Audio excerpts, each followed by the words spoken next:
Hello and welcome to another episode with the Autistic Angler. Well, the people that are interested, it's a fly fishing one. As you know, me and Mike, my father-in-law,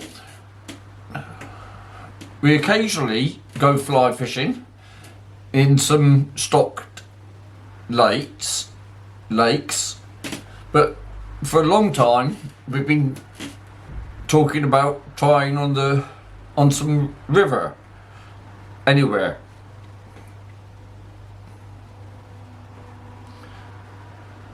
So I had a chat with the sweet corn kid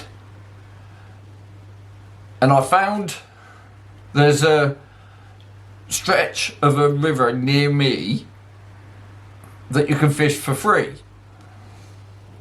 Because if you don't know this, in the south of England, fishing on rivers for trout is a bit exclusive for the rich and famous people.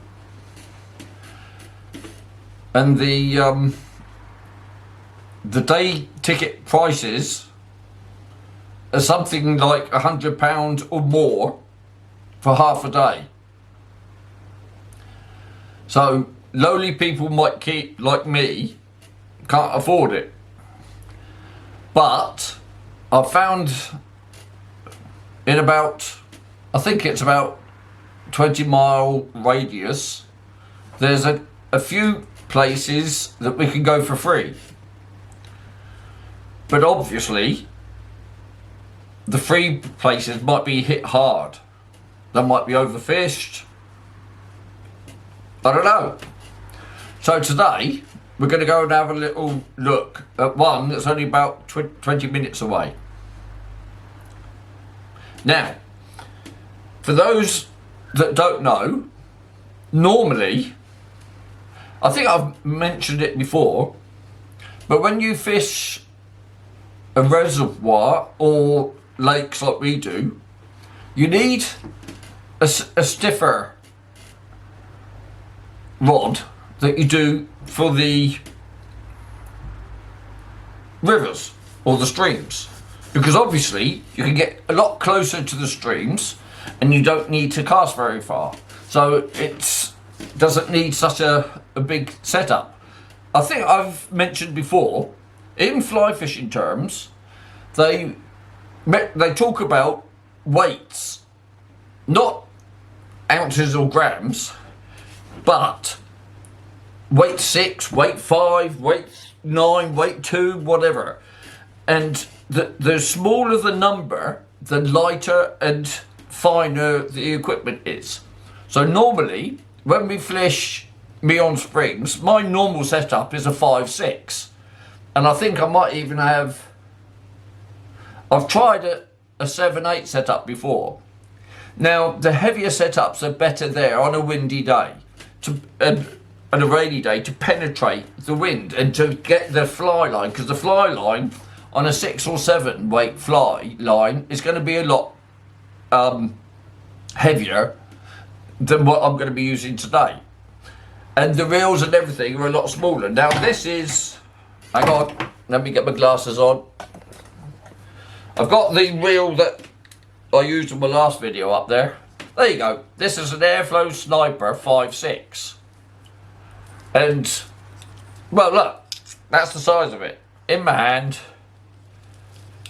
you can't really see, but that's the thickness of the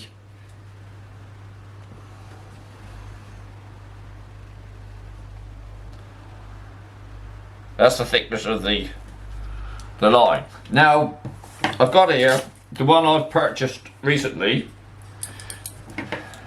and look at the difference in sizes straight away. Now this one, the smaller one, is made for river fishing. So this is a size 4. And like I say, this one here is a 5/6, and look at the difference in them. Quite something, isn't it?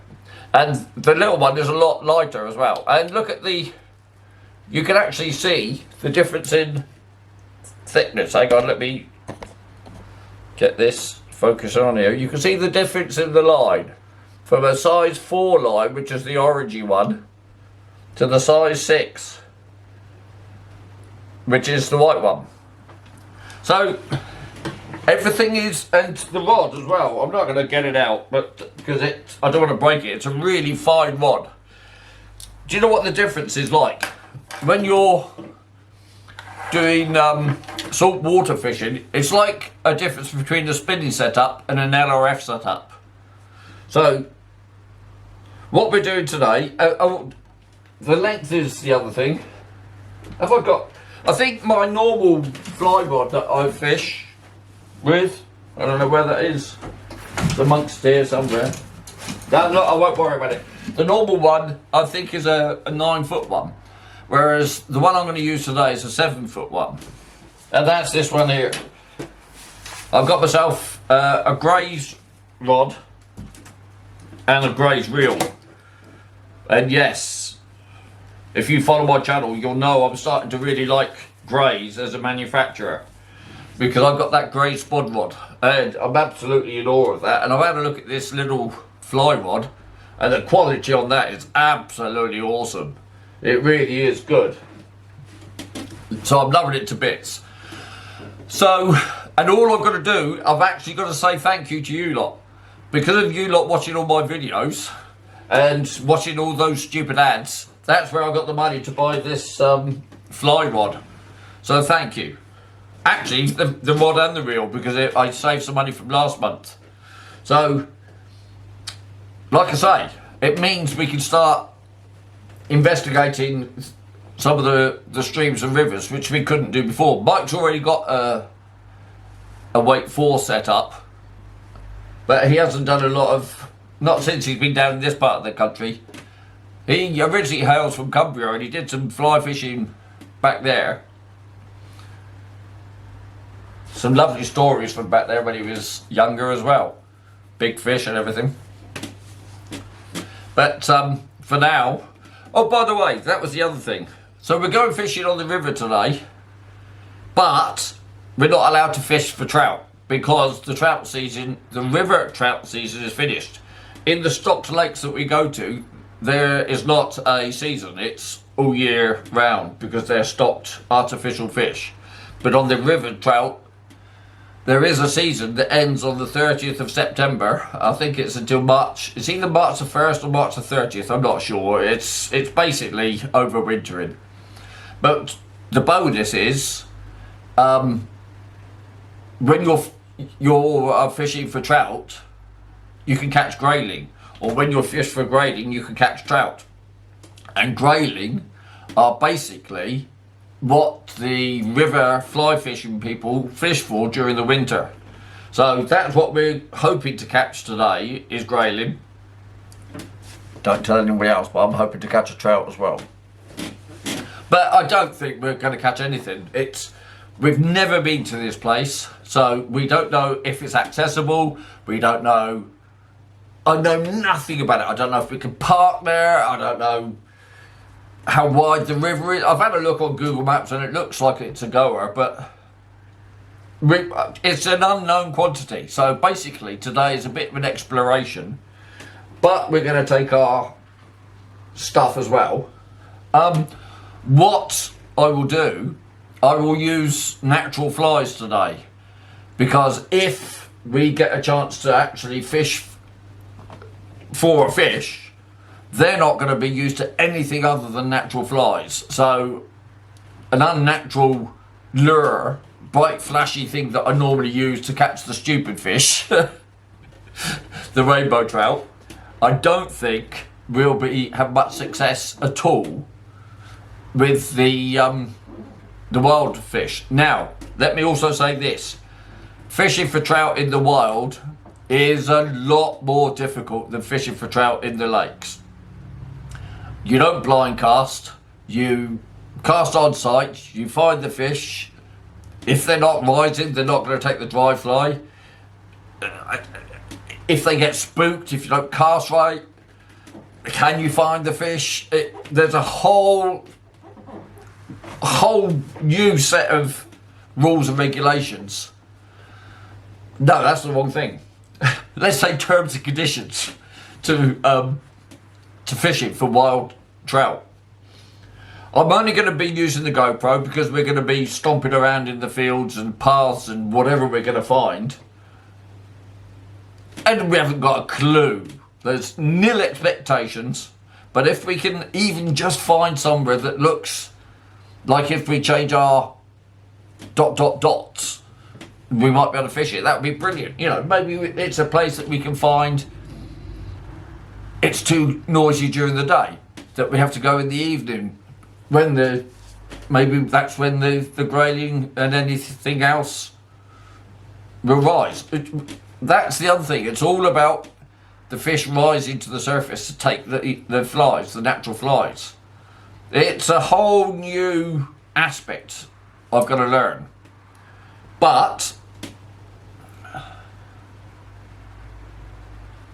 do you know what? I'm rather excited. All my life I've wanted to catch a wild brown trout on a fly. Now I've never been able to do it because I haven't been able to go fly fishing.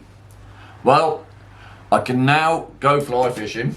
I can catch fish with my fly rods.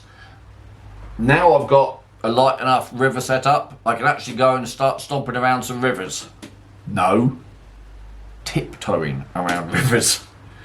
So, who knows what's going to happen. I'm expecting us to have an interesting time looking to see if we can find a fish in this wild little stream. I'm expecting us not to see anything, but I'm expecting there to be dogs around, maybe the children around. Look, I've waffled long enough. I'm going to go and get myself ready, and Mike's going to come and pick me up, and we'll go up, see if we can find this place, and see if we can have a fish.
So above me is the M27.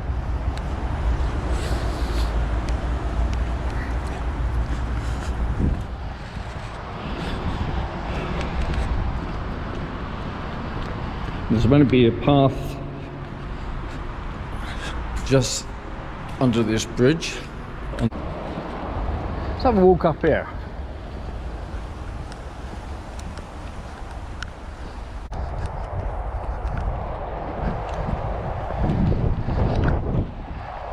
I reckon I'm not hiding to nothing with this. Is that a signpost? It is. And that says very clearly, footpath.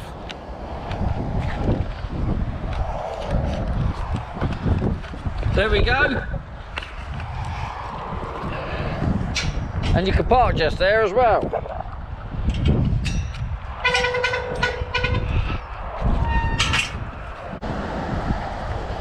It definitely looks like a little footpath down here, and I'm hoping that's going to take me to the weir. But you know what, I didn't bring my fishing stuff because it looks so dodgy, the water. Yeah, I can see it down there. That's flowing quite strong.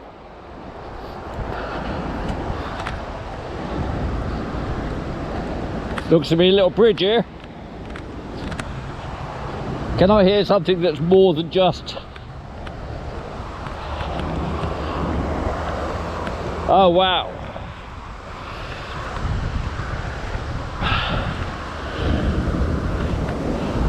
Yeah, okay. Ha! I found the weir. Now if it's true what Sweetcorn says, it's no wonder it's free, look.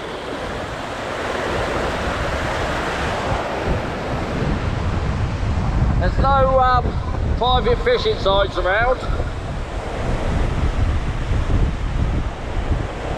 But where the hell's all this water come from? There's a sign on this post here. Let's have a look and see what this sign says. Look, Environment Agency, no unauthorised entry, that's fine. Trip hazard, that's all it says. So there's nothing about no fishing.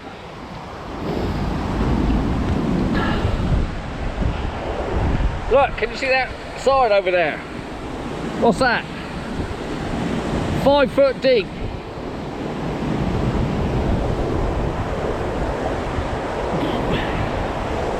There's a nice little back eddy over there.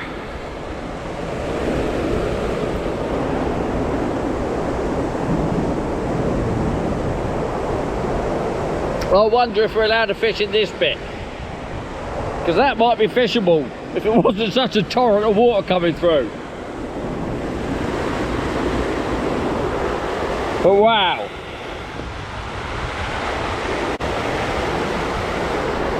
So we're going to have to come back on a day when we haven't had some heavy waterfall a couple of days before and have a look here. But obviously it's not fishable.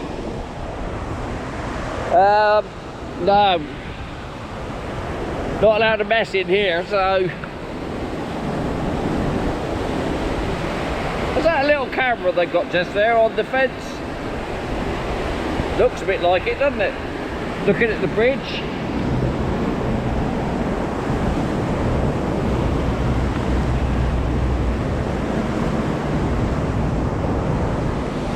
So I wonder. Gonna have to come back another day, I think.